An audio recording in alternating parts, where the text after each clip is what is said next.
Cari amici sportivi, welcome you to another edition of the Milan Weekly Podcast. Here we talk everything Milan, going from Serie A to Coppa Italia, and that's about it. That's about it. Vinny T, Stevie P, always faithfully here every Monday/Tuesday, and when we're not professionals, Nor do we pretend to be. and it's been a hell of a week. We had La Partita, we have Mercato Madness, and yet again, Steve, this week.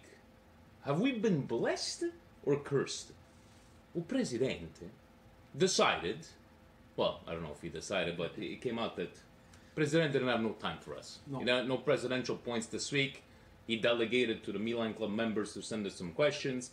But like a tradition is, and it's always going to be, Steve, please, can you put our plus 1,000 listeners from last week, the 1,000 people that listened to us, please explain why Presidente, unfortunately, couldn't give us presidential points this week. So this week, guys, it's simple. It's sopressata and salchicha time. Yeah. The weather, the cold weather here in our beloved Canada gives us this extreme pleasure of doing sopressata and salchicha in the middle of the dead of winter, after the holidays. So Presidente, he does his usual routine. For those that do not know, sopressata, curd meat, guys. Curd meat, those guys are listening. Sopressata, okay. He goes through his routine where he goes through the circulars of all the different supermarkets to look for that great deal. And to his amazement, the local grocery store in La Salle had Ashpal, which is the shoulder, and Uprizut, which is the leg, on special. 89 cents a pound. Now, guys, to put that into perspective, that's like the pot of gold at the end of a leprechaun's rainbow. For a president. That's a pretty good price. So, he always checks first with the first lady, just to make sure if it's okay to release the funds for sopressata time. Being a Calabrese that he is, checks with the first lady. I think we should get it, baby. I think we should get it. 89 cents, it's a steal. Goes to the supermarket and gets 100 kilograms of shoulder proportioned with leg for na sopressata. But I think you're forgetting that there was a maximum of 20 pounds per customer, so he brought all the kids and he made them pass everybody. And all the kids passed, yeah. Okay, and that's the reason why we weren't able to get...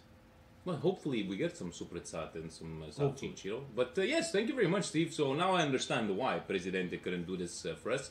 Guys, we did have a match on Saturday against Napoli, and it was kind of an uneventful kind of game, but we decided to reach out to the one guy that could, come in and talk Napoli with us.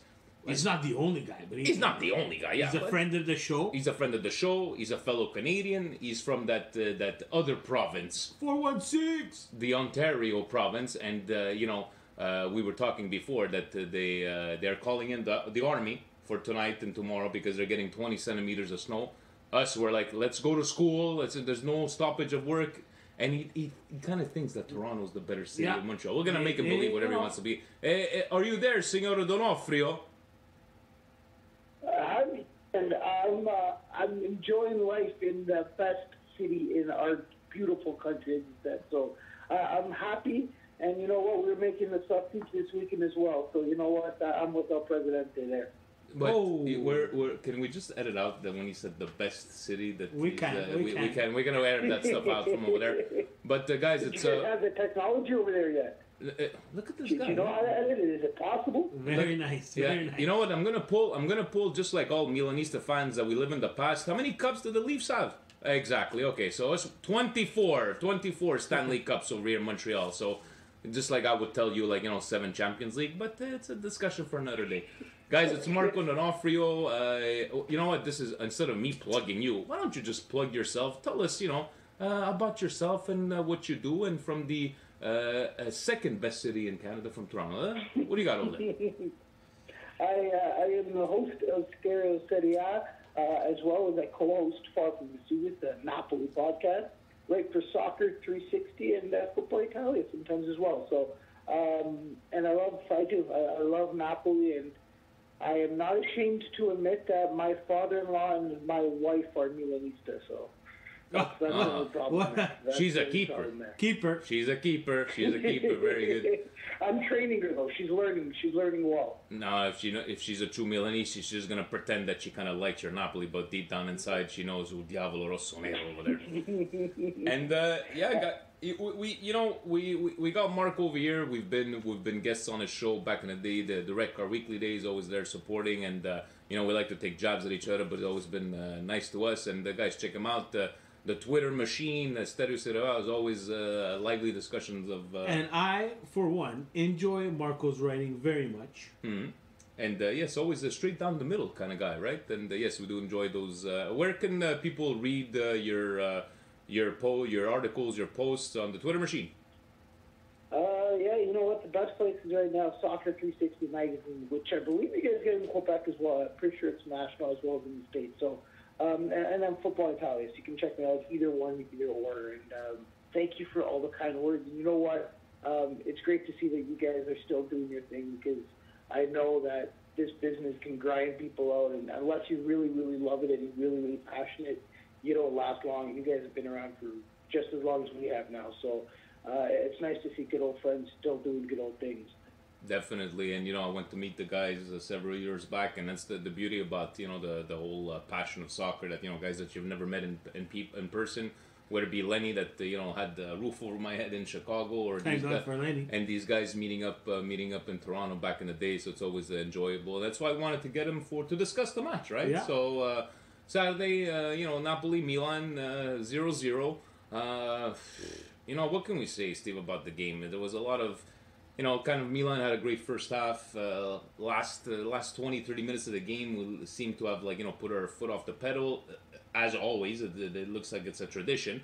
But Napoli too, Marco. It just seemed that Milan had their chances. Napoli definitely had the chances, but it just, I don't know, Napoli didn't have that killer instinct, or to say it just seemed like at one point, even in the first half, I was like, are we really playing Napoli over here? Even though Ancelotti seemed to have had to have fielded an attacking starting 11. What did you take away from the game? Yeah, no, I agree. It was a lethargic Napoli after it, especially in the first half.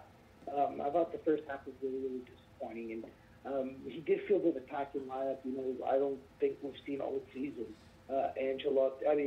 Insigne, Milik, and Mertens start together, as well as Caio. So, which almost the attempt, I think, was to make it almost like a 4-2-4 at times, but it didn't really pan out that way. And Insigne didn't have a great game. He hasn't looked very good recently, so I think that played a part into it as well. But you're right. I think a disappointing performance for Napoli, but at the end of the day, I think they'd be okay with the draw. They'd be happy with it. Listen, they're not going to catch Juventus for that Scudetto, and they're so far ahead of that fourth spot right now that whether they finish or second or third doesn't really matter. I think for most Napoli fans, and from a Napoli point of view, they really want to win the Coppa Italia match, and a draw in Serie A doesn't hurt them, especially away at the San Siro. Okay. So you, Steve, would you say that it seemed like that they want to maybe go towards more the Coppa Italia? What did you get from that game, seeing Napoli play? Because we've obviously seen a better Napoli in other games, right? Look, I thought Napoli was good. I was just pleasantly surprised that Milan was, for a majority of the match, just as good. Yeah. Right? We were able to suffer properly for once. And we knew we were going to suffer. Anybody would be delirious if we think we're at the same talent level or tactically as Napoli is. But I don't know what this Napoli was all about, unfortunately. I think that, they were unlucky. They had some chances on goal. Twitter was saying, Donnarumma saved us. To be very honest, Joe, a lot of those shots were central. Yeah. It's almost like, and usually Zelicki is one guy who's a Donnarumma killer, right? I don't know the stats there, but it seems like every time he's on the pitch, he has a goal against Donnarumma. He was central a lot of times. Milik was central a lot of times. For me, what's concerning with Napoli there, and I'd like your point of view, Marco, if you'd like, I'm concerned with Insigne. I'm concerned with Insigne because besides a couple of counters where his speed and his vision, set Napoli to the races, we didn't see too much. Now, what do you take from all this, Marco, with Insigne? No, I agree. I think he hasn't looked very good for the last couple of months, to be honest with you. And he had a great start to the season, and he was fantastic under Ancelotti and in his new role to start the season. But he hasn't looked great in the last couple of months, and he was really disappointing yesterday, or on Saturday, anyways. But I think you're right, though. Zielinski usually can be a Donnarumma filler as well, and he wasn't. Although he had some chances, and I thought he played pretty well. I think Napoli had a decent lineup out there, and you know what? There was times that, they really did struggle. I thought there was also times that if they were a little bit more opportunistic, they would have came out with the win. So it is what it is. I think also Alan being out made a difference. I think he'll have more of an impact being able to play in the Coppa Italia. I think he'll be able to really make a difference in that midfield where I didn't think Napoli looked great at times. And you're right, far too central. And he struggled. You know, he really, really did struggle. And so I'm concerned. I'm hoping that, Ancelotti could get the best out of him. And I think that's when he played him out wide on Saturday to try to get, remotivate him a little bit. And maybe that would make a difference. And we haven't seen that. So hopefully it's just a slump and they can get out of it. And he can break out of it, but only time will tell. Yeah, that's well said there from there. Steve. I know what Marco's been doing these past couple of days. What has he been doing? He's been counting down till the end of Mercato Madness. Ever since that Allen rumor came out that he's going to PSG. For what? 180 million, 120 million? All jokes aside. It's 90. I saw 90. Correct me if I'm wrong, I saw 90. Me and Vinny had this discussion. Allen for 90 million. That's a good deal. How is that a good deal? He's got experience. He's a different type of cat. He's a different type of player. But do you set... Okay. So, Mark, let me ask you this. If at 90... Do you not set a precedent if you sell a guy like that? Because at 80 million, don't you gift wrap the guy for 80 million? 90 million. De Laurentiis, that's what Napoli does well. What they want for a player, they are going to get it. I get that. No, if they get 90 million, go right ahead. But do you not set a price? So what? Koulibaly's worth 200? If they want 200, they're going to get 200. Where do you stand on all of this? What would be your number to get rid of Allen? See, listen, I didn't want to lose Allen, especially in January. But you're right. If you get 100 million, like there's talk between 80 million and 120, and it's probably going to fall somewhere in that range. And if you get anywhere near 90 to 100 million for him, even in January, you got to let him go. I mean, listen, he's been crucial to the side. He's a ball winner. He's a bulldog. He's got skill. He's got class. He was really, really essential. He is still really essential to that midfield. But PSG is desperate, especially with Verratti going out. So you could really take advantage of a side that's desperate to add to that midfield and the side that's looking to win Champions League, right? So if you can get 90 million, I mean, hopefully you can find a replacement. I know they're trying to get Barella as a potential replacement, which I don't think is going to work out. You have to let them go, and you have to take advantage of that. Now, in Koulibaly's situation, Napoli's already said they've turned down offers of 120 million, if not more. And Koulibaly is the one player Napoli has never been able to afford to lose, regardless of the price. And you know what? If you get 200 million for him, I would still not want to sell him. And whether they do or not, it's another situation altogether. But to me, Koulibaly is top 3 center back in the world right now. And you don't replace a guy like that, especially someone who's played for the team and loves the team as much as he does and has committed as much time as he has in the club. So Koulibaly is a little bit of a different situation with Alon. Yeah, it sucks if he can go, but if you could got 90 to 100 million and the player himself would have quadrupled his wages, you can't hold the guy back like that.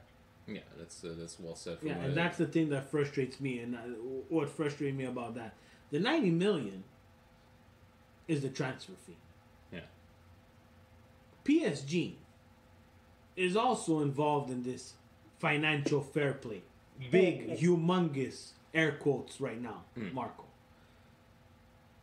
Not only are they going to splash 90 million, if they do, they're going to also triple his salary. Triple. Not double, triple. How do you want teams to compete with that?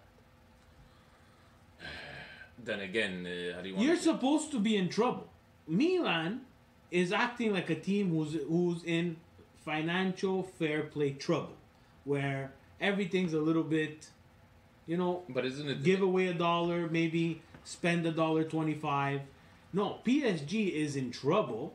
They have like $200 million signing. Let's add another $100 million, and no one's gonna say anything about it. It's just like the VAR rules. There's different It's sets not of rules. consistent. It's not consistent and everything. But that's we could be discussing about financial fair play. Yes, go If ahead. I should interrupt, but what is shady about the whole movement in a way that they're going to try to get around it is that it was going to be that sponsorship exactly with the Qatari, the foundation, wherever it is, which is essentially now you having a country run a club, and that's complete bogus. And that's where, especially if you guys are Milan fans, I can understand your frustration with the system because you're right.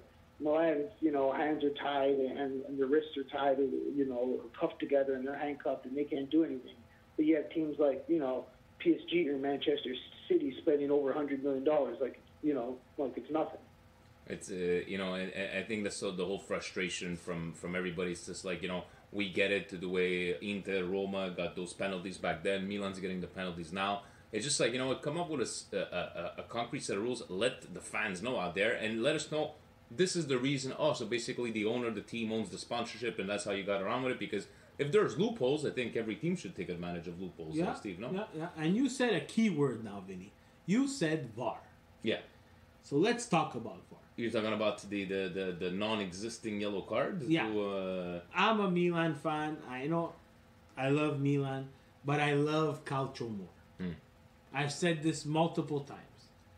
You cannot book a player for something so ridiculously stupid, even if it's at the 89th minute, to make a miss the next game, and not have a statement saying, you know what? We screwed up. We screwed up. Because that guy, Fabian Ruiz, cannot get away from that ball. It was rifled at him. Yeah. Even if he touches it with his hand, how is he going to get away with it? And the ref, just have a little bit of common sense, Mr. Ref. He's already on a card. If he makes a diving save to stop a counterattack with his hand, I get it. It's a card. Yeah. But when the ball is rifled towards him, and the ref decides, hey, I'm going to give him a card, the guy who's in charge of VAR, let's call him Mr. VAR, he's got to push the button. He's got to push the buzzer. An electric shock needs to go to the ref and say, you're making a mistake. You are making a mistake. And that didn't happen. And that pissed me off. Yeah, and there was no talks, Mark. You saw there was no talks online that we could have won because of this. Screw Milan. It was just like even Milan fans are like, yeah, I'm not sure about that one there. It took away, for last minutes. I understand Ancelotti even admitted that he got, thrown out because he did say "na parolaccia." I think he swore. That's fine, but yeah, okay. So we all agree on that card. But how do you feel about the tweet of the official Napoli club? Do you find it, you should, I don't know, are you stooping yourself to that level, or you think it was necessary to send out a tweet like that? No, I think it was stupid.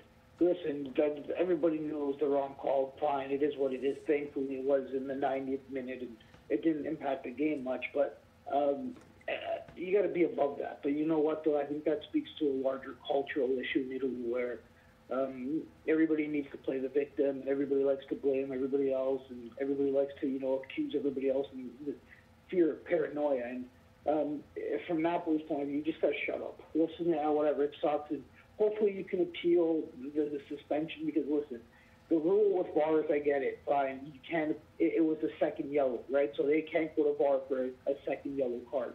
It wasn't a straight red. So fine. You know what? Kick them out of the game in the 90th, whatever minute. Thankfully, it didn't really impact the result. Cool. Done. Now, retrospectively, looking at it, there's no reason the league can't say, you know what, that wasn't a second yellow card. We're going to rescind it. He can play the next game against Sampdoria. Because I think that's the bigger issue, is that Napoli's losing Fabian Ruiz, who's been absolutely critical for this team, in an important match against a good team in Sampdoria, which, in all fairness, having Fabian Ruiz out actually kind of hurts Milan because Sampdoria, the way they're fighting for a top four spot right now. So, at the end of the day, you look at it, it's almost like Milan's being hurt by this. So it is what it is, and, this is where you would like the league to say, following up with the situation, yeah, let's rescind it, let them play. But I doubt that's going to happen. Yeah, I feel the same way about you about the tweet. Like, I thought at one point with that whole Nutella spamming on the Chelsea thing with Higuain, and I thought I'd seen that was the official Milan account, and I'm like, please don't tell me that's the official Milan account. I thought it would have been pretty sad for that, but no, I'm hearing like playing victims and look at us and this and that. So no, I definitely like you can do a Roma kind of does this Twitter account that's kind of like it's still funny, tongue in cheek kind of thing, but yeah, I'm with you with that one there. But guys, before we finish this conversation, I'm gonna ask you guys this. No, I'm finishing the conversation. Okay, so let me ask you this. Yeah. If Napoli was playing Juventus, or in a call like that, why is it that after this happened, Milan-Napoli, people are talking about, my God, what a bad call from the ref, this and that. Why isn't it, and let's be honest, guys, if it was Juve, what would have been the conversations that you would have seen online? Oh my God, they're being helped in Juventus and they're buying the referees. Why are people not talking about that kind of stuff? Why is, I don't understand. Like, it just, to me, why can't people have a civil conversation about, just the way we had with Marco? It's like, it was a bad call from the rest of that. But if it was Juventus, and I'm not trying to defend Juventinis, but is that the state of mind of Italians that, Juventus is the best team and we got to figure out ways how to... It's unfortunately that. It seems like it's everybody against Juventus. And, Marco sits on a show weekly with the Juventine. Yeah. And he's gotta play it down the middle. And we try our best to play it down the middle. Yeah. But more often than not, they get that call. They would have got that call. Yeah. Just like they got the penalty this weekend, they're gonna get that call. Yeah, that was... And that's the thing that rubs people the wrong way. Whether it's a good call, whether it's a bad call, they get that call. They get that. It's something written in the stars. You need a penalty, they're getting a penalty. I knew against Lazio they were getting a penalty. Lazio knew they were getting a penalty. Lazio should have closed that Lazio game. knew they were getting a Jesus penalty. Christ, that just doesn't make any sense. Anyways. And they got it. That was just my mind. But you said you wanted to close the Yeah, conversation. I'm going to close the game. Because I'm going to raffle out a couple of names at you, Kubani. Because he also goes by Kubani. Yes. I know because I listen to the show. Okay, all right. And they're gonna be all Milan players. I want you just to give me a quick. What do you think about these guys? Donnarumma. You want him to give you a grade? No grade. What does he think? Donnarumma. Love him. Romagnoli. Love him. So, okay, so do you want me to be quick or do you want me to explain? Whatever you want. Okay, I'm just going to explain with Donnarumma. I love him. I think he's got a ton of talent, and he's really stepping it up right now. I think he made some stupid decisions and was influenced by a stupid agent, and hopefully that's in the past. But next. Romagnoli. Young, talented center back that Milan is lucky to have, and I think he could be the future for a long, long time, and the future captain for a long, long time. Frank Kessie. Sorry? Frank Kessie. Oh, again, inconsistent, but I think he's an important player, and I think he was an important pickup, a couple of years ago. I don't know if he's lived up to the expectations of the fans when first signed, but I do. I think he's going to make a difference. And in all honesty, I love this Milan team right now. I really, really do. Bakayokoko.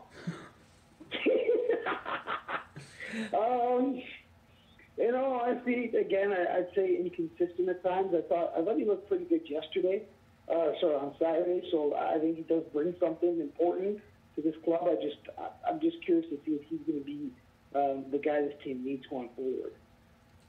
Paqueta. Who? Sorry? Paqueta. You know what? So far, so good. How could you not be impressed with this kid? You know what? Because I was very skeptical, especially throwing him in right away. And I was very skeptical of, whether he would live up to the hype because they were comparing him to all sorts of legends already. But you know what? He's already done more for Milan than Eddie Vargas ever did for Napoli. So, you know what? He's young, he's talented, he looks like he's got all the potential in the world. Let's just not throw the weight of the world on his shoulders too quickly. Chananoboloboloo. I don't think he's good enough to be playing for Milan. Grazie Simple mille. as that. Yes. That's pretty well put there. One sentence, nice and Belisic and. Piatek. I listen. The fact that you could take off a young, talented striker in Catrone and put him on, it has to be exciting for Milan fans. I think right now that 1-2 punch up top, whether they play together or not, you got two very, very exciting, promising, young, talented strikers, and I like that move, and I think it saves them a whole lot of money. And you know what? Get Higuain out there and get somebody who wants to play for this club and probably dreamed about it as a kid playing for a club as prestigious as Milan. So you know what? Great move. No. He's putting us over. Of course. Yeah. I would. It would not be a show if I don't ask him this question. Okay. Because it happened. What happened to us happened to him first. Mm-hmm. Higuain leaving. Just the whole scenario. Are you surprised? You've been through it before.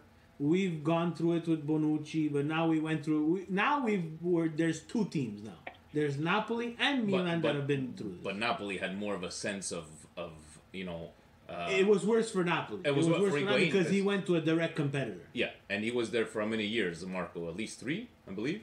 3 years. Yep. So at least, how do you feel? Yeah, because us, it's like yes, okay, it's been 6 months. Not like we grew to. No, I know, but it happened to. It did that. Yeah, it did happen to them. What did you think of this whole fiasco of this? Now it looks like we have a 3-way deal, a contract there. We got to give this money to this guy, but this money has to go from over. Anyway, from a Napoli and Serie A fan, what did you think about this whole Higuain fiasco? You know what? Listen, from Milan, I think it's good to get him out of there because listen, Higuain has all the talent in the world when it comes to scoring goals, and I get that. But he can also be a cancer if he's not. You know, he's so emotional that if he's not in the right environment, he's a liability. We saw that with Milan. It just, you know, he's the second highest paid player in the league and started acting like it. You know, we saw his body language on the pitch, and I'm not sure he's the right guy to mentor players like Petrone. So, from my point of view, he's one of those guys. Oh shit! Oh, actually, it hangs up from over there. He hung up on Marco live on the show, so we're gonna call him back. I didn't had no idea. Well, guys, the Pixel 3, when you touch the button on the side, We hang hangs up. Oh, hello? Sorry about that. I'm discovering new buttons on my phone. It actually hung up from over there. Higuain hung up on you, Marco. Higuain hung up on you. That's it, yeah. It wouldn't surprise me. No, but like I was saying, like when the going gets tough, he quits, and that's what happened with Milan, and that's what happened in Napoli. So you know what? Good riddance. Let him go, and he can never be the centerpiece of a team. He was great on, you know, he's okay on the Juventus because they have so many other players around him that, you know, he can be a good player, but he doesn't have to be the man. And I think in Milan, he was trying to be the man, or they were trying to make him the man, and he's not that. And so in terms of salary and everything else, it's better that he's gone, let him leave, and he brought in a young, promising striker instead, and I think it was the right move. And you know what? I think he managed to piss off 2 fan bases within 3 years, so screw him, let him go. He's Chelsea's problem now. Yeah, and there we go. And Sarri could manage his mental issues or whatever the case may be. No, il mal di pancia. Marco, before telling us that Montreal is the best city in Canada, why don't you give us? By the way, but Marco, we're gonna have to go see him in August because it's SummerSlam in Toronto. So we're gonna go see him. Are you guys coming for that? Oh, I'm coming for sure. I'm gonna be there for NXT, for SummerSlam, this and that, you know. But I'm still gonna come there with my Quebec T-shirt, you know, gonna over there and talk the English like this. But no, we're probably gonna see each other. We're probably gonna see each other there in August. But yeah, before all of that, give us again where we could read your posts, your articles, and where we can listen in to Stereo Serie A. Stereo City, we are on a little break because we're actually reformatting everything. So it's the top secret project. Top secret. Okay. Yes. We've been keeping it really quiet, but we're really, really excited because we've done the live radio. As you guys know, we've done the live radio format for so long that we've decided to flip the switch and pivot a little bit. And we're going in a different direction that we're really, really excited about. And that'll be launching in the spring. So stay tuned to that. And again, Soccer 360 Magazine, Football Italia, and all that fun stuff. And apart from the Vesuvius podcast as well for any of your secret Napoli fans who are pretending to be Milanista fans. Because and also, let's give him a shout out, because I was at my mom's house. She has TLN. Yeah. We saw him on the TLN halftime. You saw him on the TLN halftime. So I told my mom, Ma, questa amigo mio. Yeah. On TV. On TV. I said, yeah, he gets to be on TV. I'm actually impressed with the technology in Montreal. I didn't think you guys were able to get TLN over there. Look at this guy. Look at this guy. Okay. You come talk to us when you win 24 Stanley Cups. Okay, Montreal. Okay. Come talk to me when you guys are going to make the playoffs in the next decade. Okay. I'm telling you, right now is not the time to be chirping the Leafs because things are on the up and up right now, and things are looking good in the city. And we made a huge trade today as well, so we're only getting better. And was it, correct me if I'm wrong, Marco and Steve, that 10-year challenge photo from the trophy case of Napoli was exactly the same, right? 10 years ago and 10 years now. Okay, we're talking about trophies and this, and okay, it's fine. But no, we had a couple of Coppa Italias in there. When was the last time Milan won a major trophy? That's besides the point. We're talking about you right now. We're talking about you. We're not talking. That Champions League in 2007 is looking like a long time ago, and the man who led you there is now on the right side of the bench and coaching the right team this time around. Okay, we'll see from there. Guys, I love this banter from there. But guys, thank you very much again to Marco. Hit him up, check out those articles, and you'll let us know when Serie A comes back live. We'll make sure to share all that information. And we'll probably see you in August, buddy. Well, me for sure. I don't know about Steve. He didn't come to Royal Rumble at my house yesterday. He was tired. But it's okay. We're gonna bring him to Toronto. We're gonna make him watch some wrestling live. No, let me know because that would be great. We'll grab a beer and we'll have some good times over at Peroni. So you know what? Let's enjoy it. Beautiful. Thank you very much again, Marco. And go take out that snow before it gets all the way over here. Don't tell my wife I'm not shoveling. Have a good night. Thanks a lot. Too. Thanks, guys. Take care. Ciao. What a nice guy, Mark. Nice. Hey, he likes to push the buttons, but guys, if we gotta push their buttons, then we're gonna be able to take them as well. This and that. So, great insight from. Get to the questions, guys. We have to go through all these questions because President, as you heard at the beginning, had to delegate. So I'm gonna go from bottom up because it's much easier to do. So, Milan Legends. I'm not gonna use his real name. Fellow, these are all guys' messages from the Milan Club Montreal, and we're trying to figure out how we could do a live talk show where people can call in from around the world live on the Skype machine. Now we have the speaker, everybody can hear us. His question to us was, with the recent result Milan-Napoli being 0-0, should we hope for the same results in tomorrow's game for the Coppa? Would we be out an advantage to have a penalty shootout? Also, would it mean there could be an advantage of playing Inter or Lazio for the next round if Milan did win in the quarters? I think we should go for the win tomorrow. Yeah. I think this is what we need. Since Higuain left, Steve, we've been playing better. Seems to have more of that chemistry in the team. And I think a win against Napoli would be that right, maybe a turnaround. I know it's just Coppa Italia from over there, but what do you say to all this? I want to win. You want to win? I want to win. Guys, we just want to win, and he's asking, if we would take advantage playing Inter or Lazio for the next round. At this point, we just want to win. We just want to win, right? Obviously, we'd prefer beating Inter, right? Those snakes from over there. But thank you for that question. We have, let me see, where else do we have? Jan, he says we can give a shout out to the snakes that listen to our podcast and everything. I'm like, hey, if they want to listen to the podcast and make fun of us. Serpents. It went into our tally up of 1,000 listens, right? Across all platforms. What do we have over here? President, obviously, he's trying to put in his own questions. His own question. Okay, so Marco, he's like, by Gattuso starting Cutrone over Piatek versus Napoli, was he trying to not disrespect Cutrone, or was it Gattuso's responsibility to field the best team possible? In my own opinion, teams should always come up with individual. Mark. You wanted to put Piatek right away to start. Purutu now, I don't think, I think it was just the right call no matter what. Yeah. It's just give him a chance to, give him his intro, give him his, and Cutrone was playing well for the last time, so I don't think that has anything to do with... Wrong message was going to be sent if he puts in Piatek right away. Exactly. He was just wondering what the outcome of the game if he would have started. I think it would have been the same one from what they couldn't buy a goal both teams. Adriano from the soccer guys. He's got a little show as Calcio well. guys. Calcio guys, sorry. With Billy expected to be back in the lineup in about a week, should he be thrown in right away? How does Gattuso manage the midfield? See, Adriano, I like these questions. How does Gattuso manage the midfield seeing that Bakayoko is playing well and Paquetá looks promising? Guys, what do you do? Now it's time. Now it's time that he has to put on his thinking cap. So, Gattuso, I've been critical of him, and again this week we had the Borini in Paquetá out change. You can't.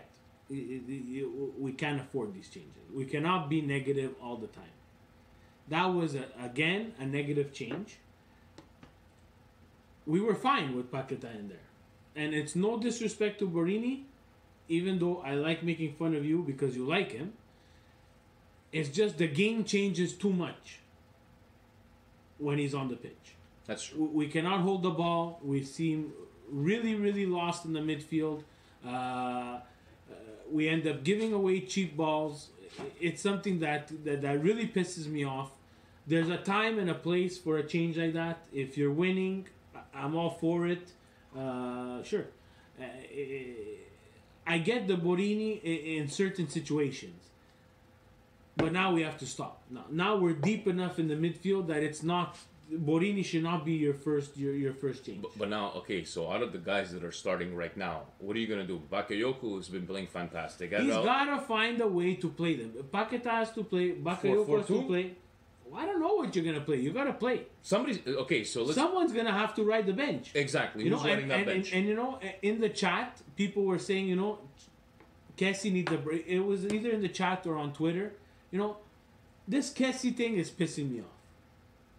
It's pissing me off because this guy. We've seen him at the top. Top, and he's carried this team when we had a bunch of logs. Pretty much. Okay. Again, I said it. He's a ball winner. He's not someone who distributes the ball. He's a ball winner, and he's a defensive midfield who's gonna occasionally score goals. If you thought we were getting anything but that, and if you think that Bakayoko is anything more than that, you guys are just, unfortunately, I have to say it, you're not looking at it the right way. The price tag is the price tag. That's what it is. That's what we bought. But you cannot shit on the guy when he's having a couple of bad games. You don't know if he's injured. You don't know if he's playing hurt. He runs 15 kilometers a game. Yeah, and we had discussions about stats. I'm not a stat guy. He never shows that he's too high. He never shows that he's too low. That's true.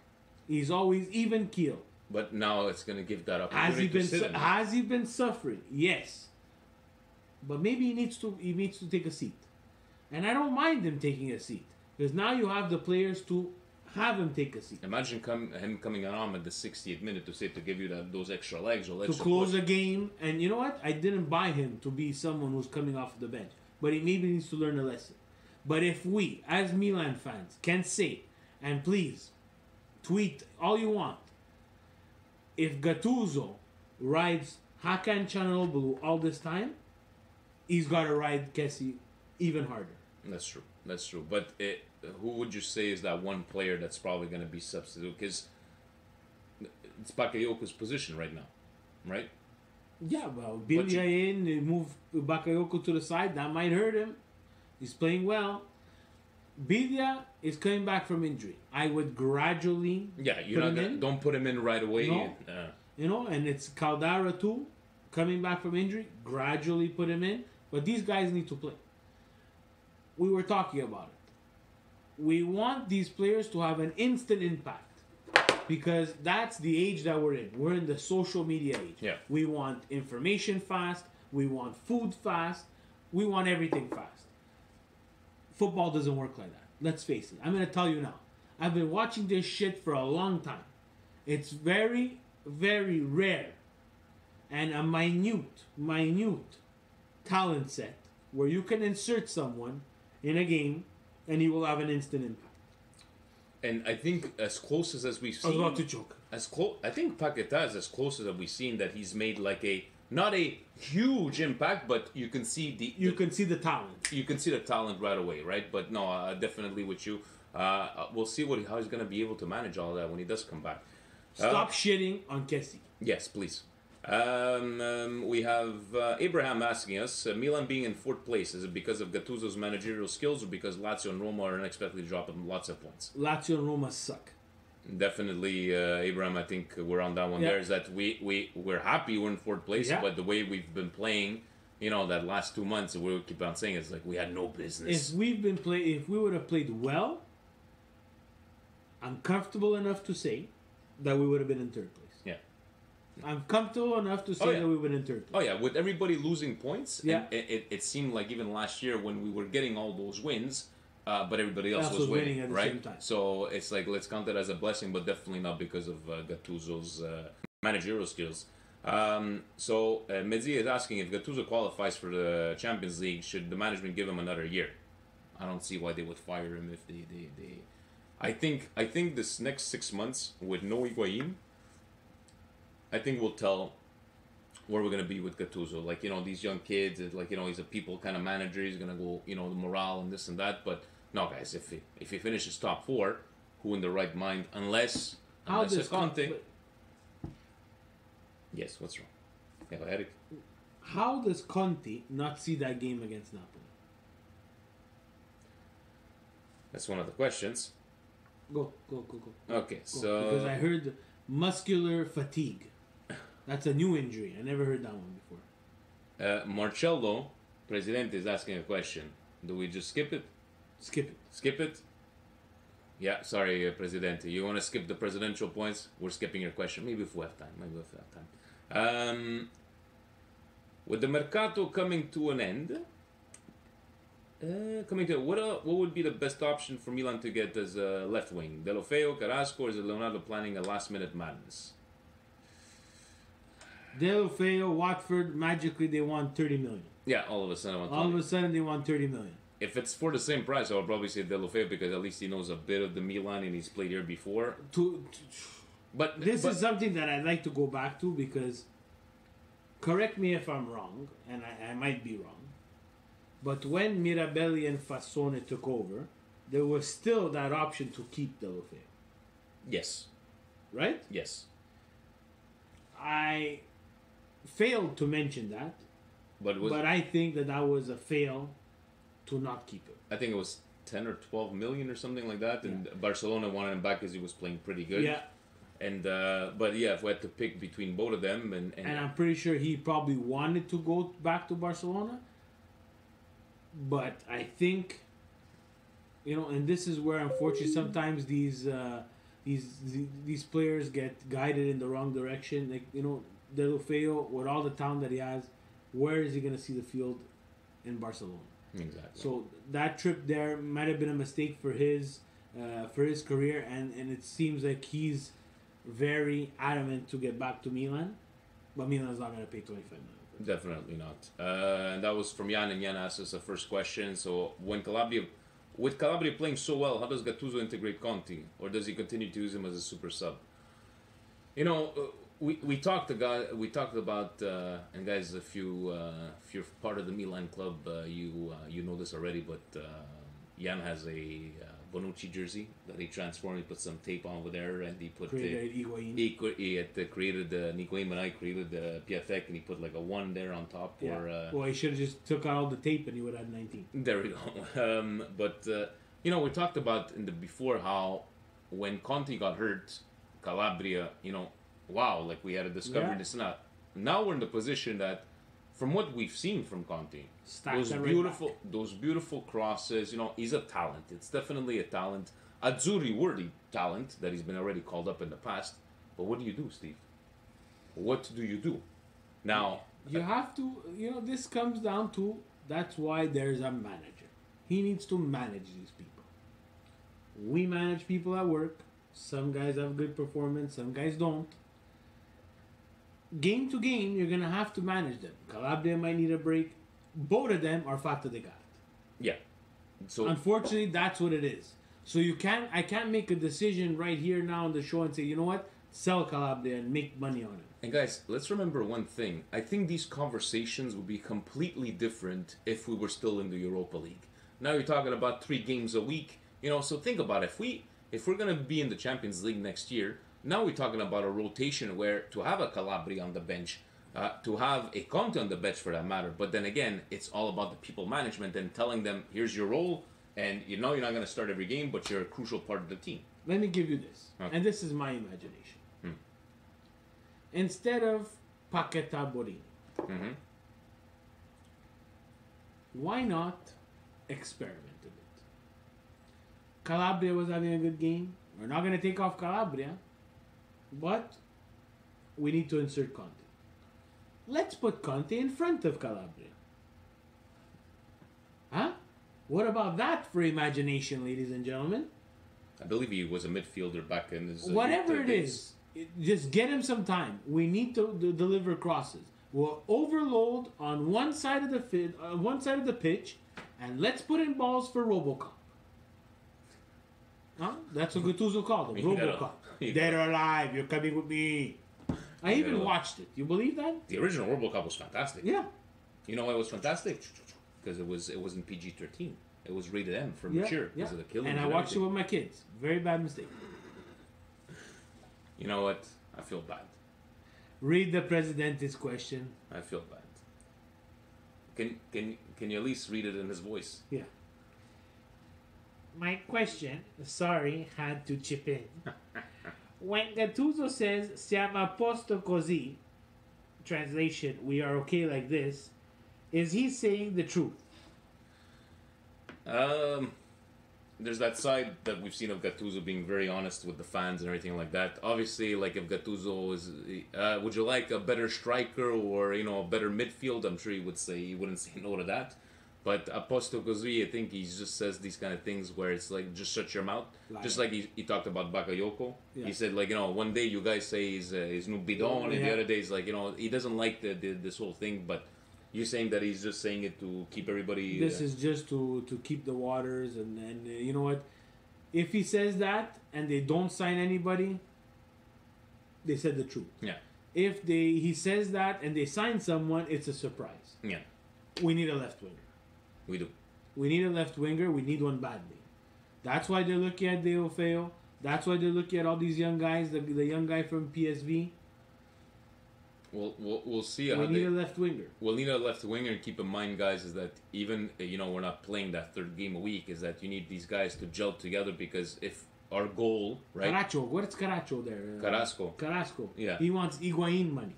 Oh, he wants. So we have Watford, who wants 25 million for a guy that they just bought for 6 months, and we have Carrasco, who wants Higuain money to play left wing for Milan. And we're gonna get where's the Condor when you need him? To go pick. Those guys, free transfers. You know what? We're the 28th. Yeah. It ends the 31st. Correct me if I'm wrong. But I think in England, I believe it ends tomorrow. Is it possible? It's very possible. That's why they're giving them a deadline for Deulofeu. Yeah. But, so for Italy, it ends the 31st. Yeah. I'm a little bit disappointed, and we'll have a Mercato report card later on in another show. But I have to say I'm disappointed in... We didn't offload. We didn't offload, or nobody wants our offloadees? It's probably a bit of both, but at a certain point, we're going to have too many legs. So you wait until their contract... I just think there has been no interest. Or if a Montolivo gets offered from China... If they don't play, no one's going to see them. It's not a fine point from over there. Steve... As we like to end our every episode here with our the feel good and the not so feel good moments. So we have the indigestion of the week. What is your indigestion of the week? It's like we don't even talk, and we're exactly on the same. Indigestion of the week is this VAR again. I can't. I love the technology. I just think that it's being used incorrectly. And not inconsistently, so it's gonna get it till they fix it. Can we get a book, a rule book, or or for what happened in Milan Napoli, just come out and the NFL reps, they come on, okay, we did this, we reviewed it. Just come out and give an explanation. I don't know if it's too much to ask for, but feel good. Brioshki. Brioshki, I'm giving it to Maurizio from Milan Club, Toronto, who it's his birthday tonight. Happy birthday. Today. From the other, now you're putting Toronto over again. Wow, I'm giving it to him. It's his birthday. It's his I told him I was going to smash the table. Happy birthday, Maurizio, and feel good moments. It's gonna be that interview with Sembra Robocop, vuole spaccare tutto.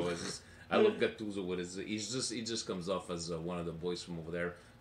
So that's the feel good moment, guys. Let us know if you'd like to. We film here at around 8:30 Eastern Standard Time. If anybody out there, if you guys will set up a toll-free 1-800 number that you can call in, and we like it to do like this, and let us know how's the quality on the YouTube machine. Ovunque sempre. Forza Milan! Ciao.